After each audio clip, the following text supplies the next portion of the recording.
For every single moment of triumph, many souls had to be trampled. And that's just the nature of life, man. It's a tough world out there. So what are you complaining about exactly?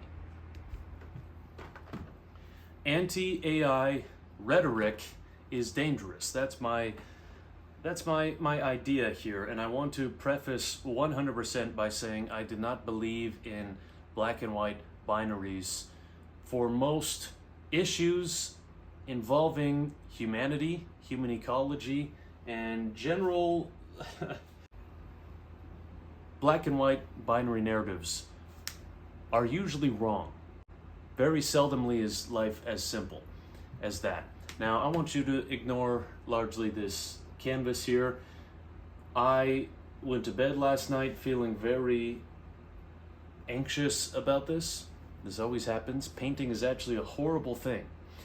This is a foundation. I have some line work here to fill out, and this figure, ideally, if I'm able to do so, is going to become a cubist figure. I need to kind of develop the staircase, then I'm imagining a chair and an archway here. So you can envision that as I talk. So a very negative sentiment around AI is very much building in a way that I hadn't ever really noticed before. I am noticing it a lot from actually people who are within artistic communities. Where I live, there is kind of two different communities that I try to engage with. And one I would say is like the arts world. Okay, this is one day job that I've had and still kind of am employed by, but don't so much work shifts there very often. And then there's another world, which is this cool like startup world, tech startup, foundation, ecosystem. It's a place called Platform.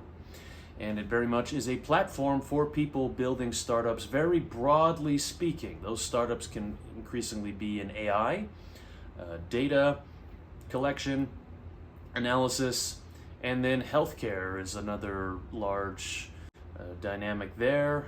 Different software products, accounting, so on and so forth, right? Now, within that community, AI is what AI is. They're hosting conversations, talks, seminars, educational programs about how to incorporate AI in different capacities for your business. Alternatively, and right beside there is the downtown public library, there has been a tremendously negative outcry against AI at the central library here, the city where I live. I can maybe show a comment section here. It really got like insane. Now it's the case that they'll make a post like about a kid's event or something, and then people will just comment anti-AI stuff, right? Did AI make this post, right? Is this real? Did AI make this? And on one hand, I think it's actually kind of a fun dig at a large organization. You know, I feel kind of bad that it's a library getting shit on like this, getting attacked. And what they did was they put out a call. They have these cool either author or artists in residency, and they have these little rooms that the author or artist or historian or what have you will get access to for a few months, and then you, just as a member of the public, can book some time with them. I've actually talked to a social media strategist there back in the day, a few years ago, and like a great conversation. And she actually, as I think it through, like is probably using AI tools. I don't know really any sort of social media influencer making content in her world. It's food world. She's like a local foodie, TikTok, Instagrammer, whatever. She's definitely using AI tools because they're built into the systems that we use. And that's where, back to the black and white binaries, okay? What do you mean when you're saying no to AI? And I've seen pictures of protests and these sorts of things with signs that say, stop AGI, no to AGI. When you listen to conversations by the people involved in the AI space, and AGI or ASI, these terms are not agreed upon within the people that are actually building these things. How can you protest something where there is a term that is fluid and means multiple things, and no one even agrees upon the definition. But that's emblematic of where we are in the world, isn't it? We complain about things, we'll protest about things that we're not even clear about what it is we are complaining about. Or you think you are part of a revolution, we're revolting against AI systems. What does that even mean? And if you're drawing attention to your cause through your phone, through YouTube, podcasts, AI is integrated into these things, right? So I guess there's a few stories we can. So at the library, it was an AI artist in residency. That's what they put the call out for. They were looking for someone to fill their AI artist in residency spot. And how artists, it said, can ethically use AI in their art practice. And here came the flood of comments saying there is no ethical way to use AI.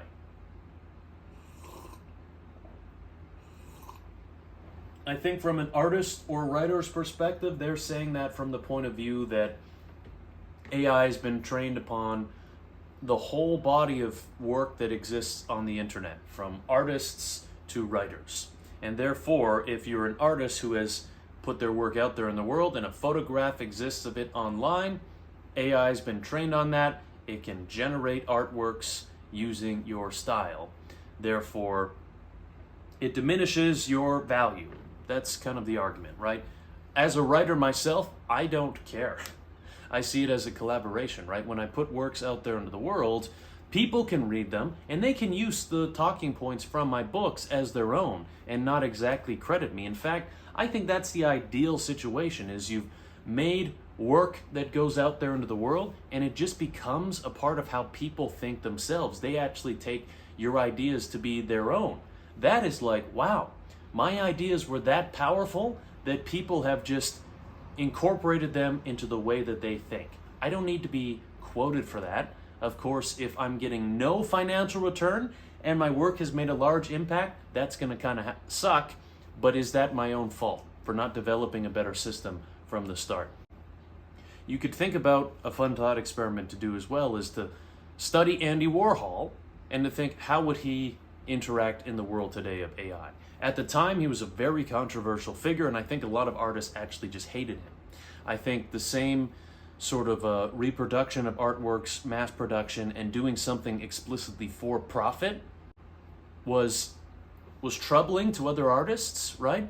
But then what happens? Andy Warhol totally collaborates with Jean-Michel Basquiat, who had this very fluid street art, childlike style, very much a human sort of way. You do something once and you can't reproduce it in the same way.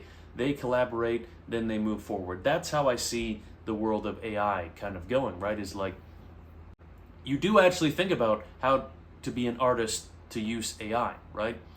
I'm not using AI for this. I have paintbrushes and paints. But also, if I have a question, what paint should I use to get this sort of an effect? I'm going to get a much more streamlined answer if I use a chatbot, if I use an LLM, ChatGPT, Gemini, whatever. If I use that, I'm going to get a much easier answer than having to go through and read. God, how boring is reading? Oh man, could you imagine having to read a book to get an answer about how to do a certain art style? Barf me out. I just want answers fast because I'm lazy. That's, I think, how people think people use AI. But this book is laziness, right? Using this book, I'm cheating. I'm cheating. I could just develop these techniques myself, trial and error, paint, try all these different styles, come to them from my own accord. That would be knowledge that is more embodied, right?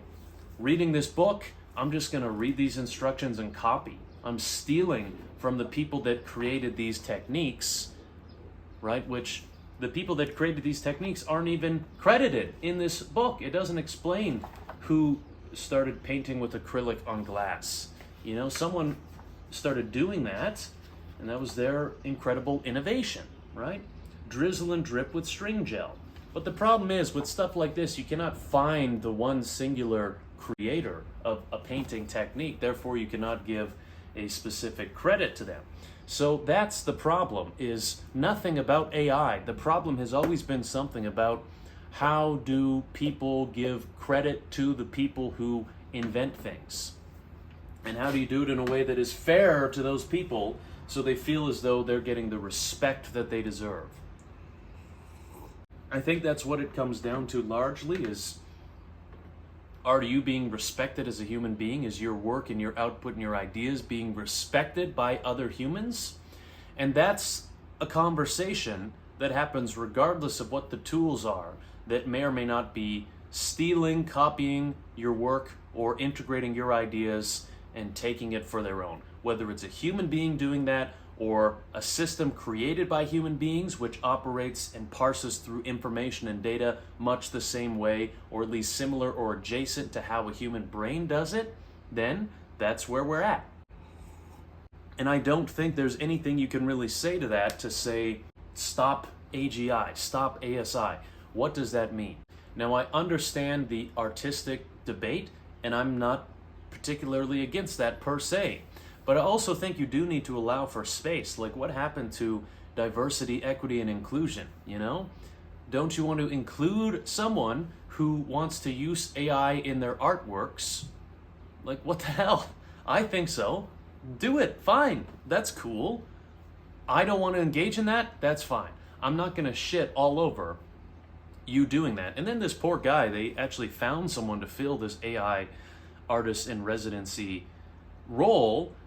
And then it's just like, man, they just totally hate all over this. And I feel bad. This is a person who's doing this, who's going to step into this role, and shout out to them going into the controversial storm, the eye of the storm, you know, and it is kind of it's paradoxical too. And then the other side of no ethical way to use AI, I think also comes from the idea that these data centers use power, they use water, they're wasteful in a sense. But once again, that comes from the point of view, you're saying this on a computer, you're going to use internet services, so there's kind of no way out of it. For good and for ill, man. All of these tools have positives and have negatives.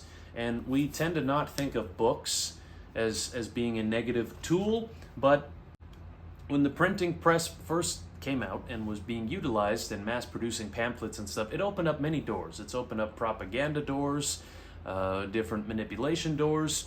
It's also opened up doors to be able to learn and become educated about a multitude of things, and I think it's been, of course, a net positive for humanity. I see AI much as the same way, right?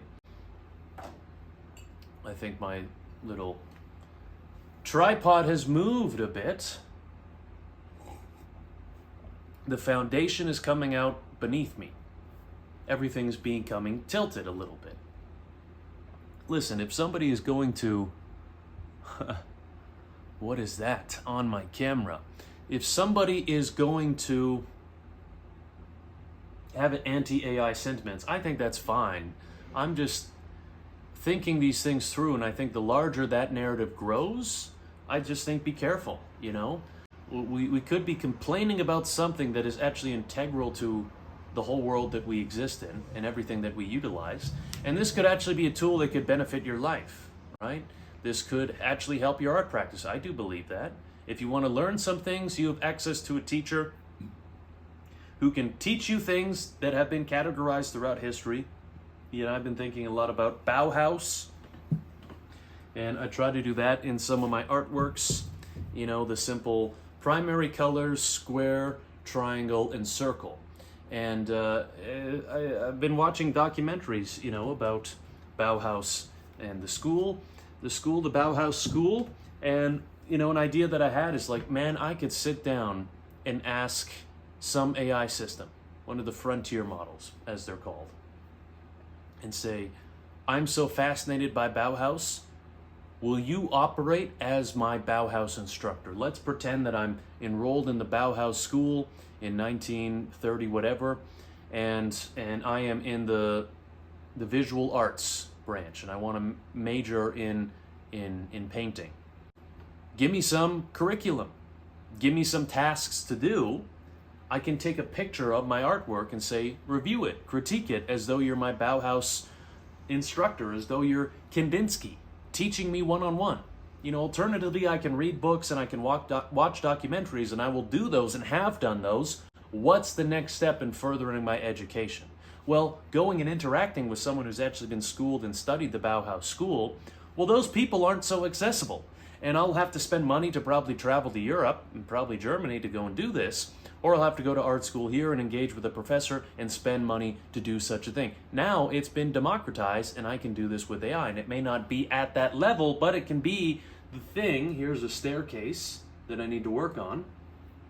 It may be one step in the staircase towards bettering myself and my education and my skill sets by using a tool that we all have access to. I think that's pretty democratic, and I think that's pretty,